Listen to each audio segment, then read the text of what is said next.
Hello বন্ধুরা, বার্থডেতে মায়ের থেকে কী কী উপহার নিলাম সেগুলোই ভাবলাম তোমাদের সাথে শেয়ার করি। তো দেখতেই পাচ্ছ, প্রথমেই একটা আঙট নিয়ে নিয়েছি। আমার কিন্তু আঙট পরতে বেশ ভালো লাগে, তো সবসময় যেহেতু পায়ে দিই তাই জন্য একটু ক্ষয়ে ক্ষয়ে গেছে। তাই মাকে বলছিলাম, তাই মা কিন্তু একটা আঙট কিনে দিয়েছে। তো দেখো, একদম সিম্পল ডিজাইন নিয়েছি। ক্যামেরাতে অতটা ভালো বোঝা যাচ্ছে না, কিন্তু খুব কিউট ডিজাইন। তোমাদের কেমন লাগলো অবশ্যই কিন্তু তোমরা জানিও। আমার কিন্তু আঙট পরতে বেশ ভালো লাগে। তোমরা কারা কারা এরকম পায়ে আঙট পরতে ভালোবাসো অবশ্যই কিন্তু কমেন্ট করে জানিও। তারপরে দেখো, দুটো শাড়ি নিয়ে নিয়েছি, এই দেখো। আর দেখো, এই ব্লু শাড়িটা নিয়েছি। ব্লু শাড়িটা বড় বড় ফুল, ফোনেতে সবসময় দেখি অনেকেই পরে ভিডিও করে, তাই দেখো আমিও কিনে নিয়েছি। বেশ ভালো লাগছে। ব্লু কালারটা কিন্তু কেমন লাগছে তোমরা অবশ্যই কমেন্ট করে জানিও।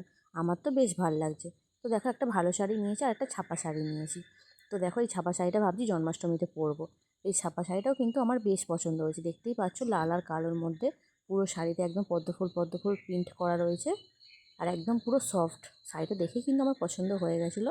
তোমাদের কেমন লাগছে তোমরা কিন্তু অবশ্যই কমেন্ট করে জানিও। তো দুটো শাড়ি দেখো আমি গায়ে ফেলে তোমাদেরকে দেখাচ্ছি। তোমাদের কোনটা সবচেয়ে বেশি ভালো লাগছে তোমরা কিন্তু কমেন্ট করে জানিও।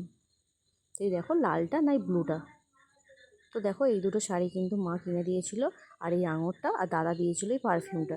তো কেমন লাগলো আমার গিফট অবশ্যই জানিও। টাটা বন্ধুরা, সবাই খুব ভালো থেকো।